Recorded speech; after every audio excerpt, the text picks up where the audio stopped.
బుషహార్ అణు విద్యుత్ కేంద్రం లక్ష్యంగా అమెరికా దాడులు చేసిందంటూ కూడా ఇరాన్ ఆరోపించింది. పలు ప్రాంతాలపై వైమానిక దాడులు జరిగాయంటూ కూడా వెల్లడించింది. మషాద్ ప్రాంతంలో వంతెనపైన అమెరికా దాడులు చేసినట్టుగా తెలియజేసింది. దీనివల్ల టెహరాన్, ముషాద్ మధ్య కూడా రైళ్ల రాకపోకలకు తీవ్ర అంతరాయం ఏర్పడినట్టుగా పేర్కొంది. అమెరికా దాడుల్లో మరణించినటువంటి వారంతా సైనిక దళాల సభ్యులైనట్టు కూడా ఇరాన్ ఆరోగ్య శాఖ వెల్లడించింది. ఇక ఇరాన్లోని 90 లక్ష్యాలపై దాడులు చేశామంటూ కూడా అమెరికా సెంట్రల్ కమాండ్ వెల్లడించింది. దాడులకు సంబంధించినటువంటి బ్లాక్ అండ్ వైట్ వీడియోలను కూడా విడుదల చేసింది. అందులో విమానాశ్రయ రన్వే అలాగే క్షిపణి ప్రయోగ కేంద్రాలపై దాడులు చేసినట్టుగా ఉంది.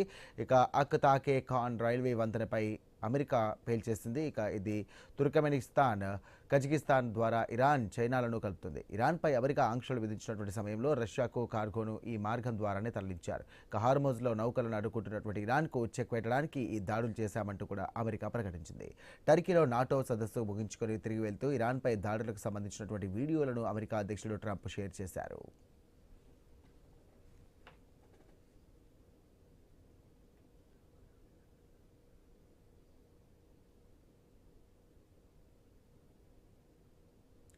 ఇక బహ్రెయిన్లోని అమెరికా నౌకాదళ 5వ ఫ్లీట్ స్థావరంపై 3 సార్లు ఇరాన్ దాడులు చేసింది. దీంతో భారీగా సైరన్లు మోగాయి. ఇక ఖతర్, కువైట్ల వైపు క్షిపణులు దూసుకొస్తున్నాయి. జోర్డాన్లోనూ సైరన్లు మోగుతున్నాయి. ఇక తమ దేశం వైపు దూసుకొచ్చినటువంటి క్షిపణులను అడ్డుకున్నామంటూ కువైట్ తెలియజేసింది. ఒక క్రూజ్, 3 బాలిస్టిక్ క్షిపణులు అలాగే 10 డ్రోన్లను కూడా కూల్చేసినట్టుగా ఆ దేశం ప్రకటించింది. 8 ఇరాన్ క్షిపణులను కూడా అడ్డుకున్నామంటూ జోర్డాన్ సైన్యం ప్రకటించింది. ఇరాన్లోని చాబహార్ పోర్టుపై అమెరికా దళాలు దాడులు చేశాయి. ఇది హార్మోజ్కు బయట గల్ఫ్ ఆఫ్ ఓమన్కు దగ్గరగా ఉంది. హిందూ మహాసముద్రం నుండి ఇరాన్ సముద్ర వాణిజ్యానికి అవసరమైనటువంటి డీప్ వాటర్ పోర్ట్ ఇక్కడ ఉంది. ఇరాన్కు ఇది ఆర్థికంగా కీలక ప్రాంతం. ఇక భారత్ పెట్టుబడులతో ఈ పోర్ట్ను అభివృద్ధి చేస్తున్నారు. ఇక్కడ నుండి ఆఫ్ఘనిస్తాన్, మధ్య ఆసియాకు ఇక సరుకుల రవాణా చేయాలంటూ భారత్ భావిస్తోంది. రైట్, ఇదే అంశానికి సంబంధించి మరిన్ని డీటెయిల్స్ అందించడానికి మా కరెస్పాండెంట్ రాము సిద్ధంగా ఉన్నారు. రాము, చెప్పండి, పశ్చిమాసియాలో తీవ్ర ఉద్రిక్త పరిస్థితులు నెలకొన్నాయి. ప్రస్తుతం పరిస్థితి ఎలా ఉంది? దీనికి సంబంధించినటువంటి అప్డేట్స్ ఏంటి? ప్రస్తుతం పశ్చిమాసియా పరిస్థితి అత్యంత ఉద్రిక్తంగా మారింది. గత 24 గంటల్లో అమెరికా, ఇరాన్ మధ్య దాడులు మరింత తీవ్ర రూపం దాల్చావి. అయితే అమెరికా సెంట్రల్ కమాండ్ ప్రకారం ఇరాన్ లో దాదాపు 90 సైనిక లక్ష్యాలపై వైమానిక దాడులు నిర్వహిస్తున్నట్లు ప్రకటించింది. క్షిపణి ప్రయోగ కేంద్రాలు అలాగే ఎయిర్ డిఫెన్స్ వ్యవస్థలు, విమానాశ్రయ రన్వేల లక్ష్యంగా ఈ దాడులు జరిగావని అమెరికా అయితే స్పష్టం చేసింది.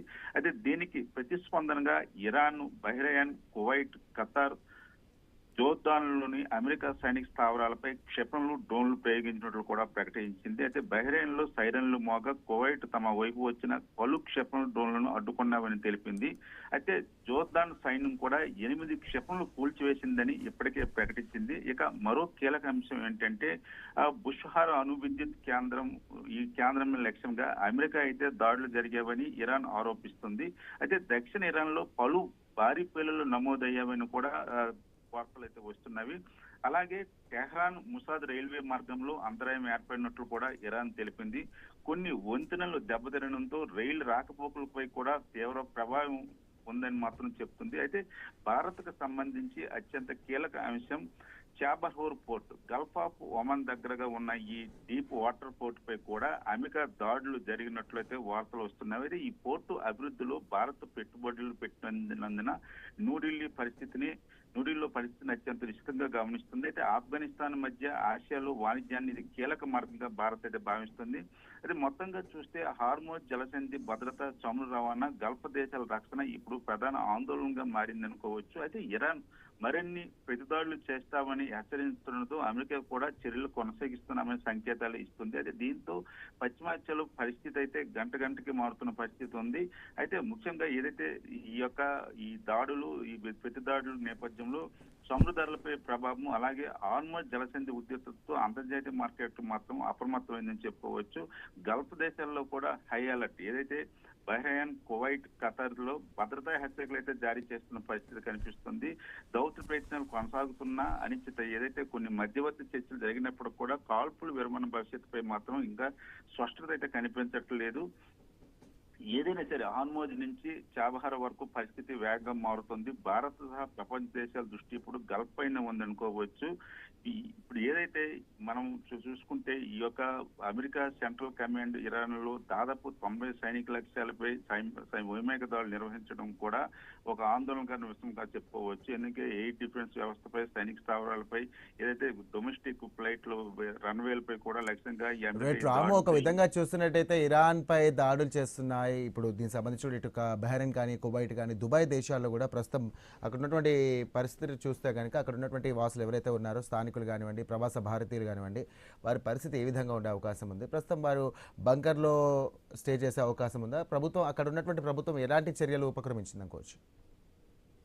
ఇప్పటికే ఈ యొక్క దాడులు ఉధృతున్న నేపథ్యంలో చాలా వరకు సేఫ్ ప్లేస్లకి, బంకర్లలోని కూడా వెళ్తున్న పరిస్థితి కనిపిస్తుంది. ఇక భారత్ కూడా ఎవరైతే అక్కడి నుంచి అక్కడ చిక్కుకుపోయిన వాళ్ళని కూడా తెచ్చేందుకు కూడా ప్రయత్నాలు అయితే చేస్తుంది. ఇంకా ఈ యొక్క యుద్ధం భీకర యుద్ధంగా మారిన నేపథ్యంలో మాత్రం అయితే తాజాగా మనం చూసుకుంటే గత కొన్ని గంటల్లో కొత్తగా వైమానిక దాడులు ఏమీ నమోదు కాలేదని అమెరికా అయితే చెబుతుంది. అయితే ఒకవైపు సైనికులు అప్రమత్తంగా కొనసాగుతూ ఉండగానే మరోవైపు సాంకేతిక స్థాయిలో చర్చలు కూడా కొనసాగుతున్నామనే సమాచారం. అంటే యుద్ధం పూర్తిగా ఆగలేదు, శాంతి పూర్తిగా రాలేదు. అయితే పరిస్థితి ఇంకా అత్యంత ఉద్రిక్తంగానే ఉంది. అయితే ఇక ఈ యుద్ధం ప్రభావం మాత్రం హార్మోజ్ జలసంధిపై పడుతుంది. అయితే ప్రపంచ సముద్ర రవాణాలో ఒక కీలకమైన ఈ మార్గంలో ఉద్రిక్తలు సాగితే అంతర్జాతీయంగా కూడా సముద్ర ధరలు అయితే పెరుగుతున్నాయి. ఇప్పటికే పెరిగేవి. కొన్ని దేశాలు కూడా సముద్రకు సంబంధించిన ఏదైతే యూరోపియన్ కంట్రీలు కూడా కొంచెం ఇబ్బంది పడుతున్న పరిస్థితి కనిపిస్తుంది. అయితే ప్రస్తుతం పరిస్థితి చూస్తుంటే అమెరికా, ఇరాన్ రెండూ కూడా వెనక్కి తగ్గే సూచనలు అయితే కనిపించడం లేదు. అయితే రానున్న 24 గంటల్లో ఈ యుద్ధం అత్యంత కీలకంగా మారే అవకాశం కూడా పూర్తిగా కనిపిస్తుంది. ఏదైనప్పటికి కూడా అమెరికా, గతంలో చూసుకున్నట్టయితే ఇరాన్ మధ్య అలాగే ఇటు అమెరికా దాడుల నేపథ్యంలో కూడా చాలా మటుకు నష్టాలు జరిగిపోయి కొన్ని కోట్ల రూపాయల బిలియన్ డాలర్లకు సంబంధించినటువంటి నష్టాలు కూడా చెవి చూశాయి. ఇటు ఇరాన్ కానివ్వండి, లేకపోతే ఇటు అమెరికాకు సంబంధించినటువంటి ఆర్థిక వ్యవస్థ కూడా పూర్తిగా కుప్పగొలినటువంటి వ్యవస్థ. బట్ ఇంకా ట్రంప్ వ్యాఖ్యలు చూసిన విధంగా చూస్తే కనుక ఇంకా యుద్ధం జరిగే అవకాశం ఉంది, ఖచ్చితంగా కూడా యుద్ధం చేస్తాం, ఇరాన్ని మట్టుపెట్టే అవకాశం ఉంది, ఖచ్చితంగా కూడా ఇరాన్ని మేము ఖచ్చితంగా స్వాధీనపరచుకుంటామని చేసినటువంటి వ్యాఖ్యలు ఏ విధంగా చూడొచ్చు? అండ్ ఈ వ్యాఖ్యల ద్వారా ప్రపంచ దేశాలకు ట్రంప్ ఎలాంటి మెసేజ్ ఇవ్వాలనుకుంటున్నాడు అసలు? ముందు నుంచి కూడా ట్రంప్ తాలూకా ఆలోచనలు, మెసేజ్లు చూస్తుంటే ఇరాన్ మీద యుద్ధం ఆపే పరిస్థితి అయితే కనిపించట్లేదు. అయితే ఇరాన్ కూడా వెనక తగ్గే పరిస్థితి అయితే కనిపించట్లేదు. ఎందుకంటే రెండు దేశాలు కూడా ఇరాన్ సంబంధించిన సుప్రీం కమాండ్ మృతి తర్వాత కూడా ఇరాన్ కూడా తాడోపేడో తేల్చుకోవడానికే సిద్ధమైందని మాత్రం స్పష్టంగా కనిపిస్తుంది. ట్రంప్ కూడా అదే విధంగా లక్ష్యాలను చేసుకుంటే ఈ దాడుల్లో మనం చూసుకుంటే ఇరాన్ అయితే అధికారికంగా ప్రకటించింది 14 మంది మరణించారని, 70 మందికి పైగా గాయపడినట్లయితే ఇరాన్ అధికారికంగా ప్రకటించింది. అది ఈ సంఖ్య మరింత పెరిగే అవకాశం కూడా ఉందని అక్కడ అధికారులు అయితే చెప్తారు. మరోవైపు అమెరికా తన సైనిక నష్టాలపై పూర్తి వివరాలు ఇంకా అధికారికంగా వెల్లడించడం లేదు. అయితే ఇరాన్ మాత్రం అమెరికా దాడులు మృతి చెందిన వారిలో ఎక్కువ మంది సైనిక సిబ్బందిని చెబుతుండగా అమెరికా మాత్రం తమ దాడులు కేవలం సైనిక లక్ష్యాలపైన జరిగేవని మాత్రం స్పష్టం చేస్తున్న పరిస్థితి కనిపిస్తుంది. ఏదైనప్పుడు కూడా అమెరికా యుద్ధం సంబంధించి మాత్రం ప్రపంచ దేశాలు మాత్రం కొంత ఆందోళన అయితే వ్యక్తం చేస్తున్న పరిస్థితి అయితే కనిపిస్తుంది. ఏదైనా ఈ వారికి సంబంధించి శాంతి చర్చలు జరగడం, ఫెయిల్ అవడం, ఇలాగ ఓవరాల్ గా చూసుకుంటే ఈ యొక్క దాడులు ప్రపంచ చమురు దీని మీద పడే పరిస్థితి కనిపిస్తుంది. యుద్ధ పరిమాణంలో ప్రపంచ దేశాలు కూడా తీవ్రంగా ఆందోళన చెందాయి. ఐక్యరాజ్య సమితి కూడా వెంటనే ఉద్రిక్తతను తగ్గించాలని, చర్చల ద్వారా పరిష్కారం చేయాలని, గల్ఫ్ దేశాలు తమ భద్రత మరింత కట్టుదిట్టం చేయాలని మాత్రం, అలాగే యూరోప్ దేశాలు కూడా ఇరు పక్షాల సమన్వయం పాటించాలని కోరుతున్నవి. అది భారత్ కూడా పరిస్థితిని నిశితంగా పరిశీలిస్తుంది. ఇరాన్, గల్ఫ్ దేశాల్లో ఉన్న భారతీయుల భద్రతపై కూడా ప్రత్యేక దృష్టి అయితే పెట్టింది. అవసరమైతే వారిని సురక్షిత ప్రాంతాలకు తరలించేందుకు కూడా సిద్ధంగా ఉన్నట్లు అధికారులు అయితే సంకేతాలు ఇచ్చారు. అలాగే చాబహార్ పోర్టులో హార్మోజ్ జలసంధి పరిణామంపై కూడా కేంద్ర ప్రభుత్వం ఎప్పటికప్పుడు సమీక్షలు నిర్వహిస్తుంది. అయితే ఇది ఎలా ఉంటే ప్రపంచ మార్కెట్లపై కూడా ఈ యుద్ధ ప్రభావం కనిపిస్తుంది. అయితే దీనిపై కూడా ఆర్థికంగా కూడా ఆర్థిక నిపుణులు కూడా హెచ్చరికలు జారీ చేస్తున్నారు. ఏదైతే ఈ హార్మోజ్ జలసంధిలో రవాణాకు అంతరాయం ఏర్పడితే ప్రపంచ ఇంధన సరఫరా కూడా పూర్తిగా దానిపై పడే ప్రభావం కూడా ఉందని చెప్తున్న పరిస్థితి కనిపిస్తుంది. ఏదైనప్పుడు కూడా ఈ అమెరికా, ఇరాన్ల మధ్య రానున్న 24 గంటలు అనేది అత్యంత కీలకంగా మనం చెప్పుకోవచ్చు. 24 గంటలు, ఎందుకంటే ఇప్పటికే అమెరికా టార్గెట్ చేస్తున్న ఏదైతే ఎయిర్పోర్ట్స్ కావచ్చు, ఇతర ఈ పోర్ట్స్ కావచ్చు, ఏదైతే ఇరాన్కి సంబంధించిన ఆయిల్ స్టాకేజ్ ఇవి కావచ్చు, అణు విద్యుత్ కేంద్రాలు కావచ్చు, ఇది మరింత ఉధృతం చేసే పరిస్థితి కనిపిస్తుంది. అయితే రానున్న 24 గంటలు ఈ యొక్క యుద్ధం అనేది ఇంకా భీకరంగా మారే పరిస్థితి అయితే కనిపిస్తుంది సాయి. రైట్, మొత్తం మీద చూసినట్టయితే ఇప్పుడు అప్పటికీ కూడా ఇటు కేవలం ఇరాన్కి సంబంధించినటువంటి స్థావరాలపైన ఇటు అలాగే ఇరాన్ కూడా అమెరికా స్థావరాలపైన దాడి చేసినటువంటి సందర్భం చూస్తున్నాం. ఒకవేళ కనుక మామూలు సాధారణ జనాలపైన దాడి చేసే అవకాశం ఉందా? వారి పరిస్థితి ఏంటి? దీనికి ప్రత్యామ్నాయ మార్గాలు ఏమైనా చూసారా? దానికి సంబంధించిన అప్డేట్స్ ఏమైనా మన దగ్గర ఉన్నాయా?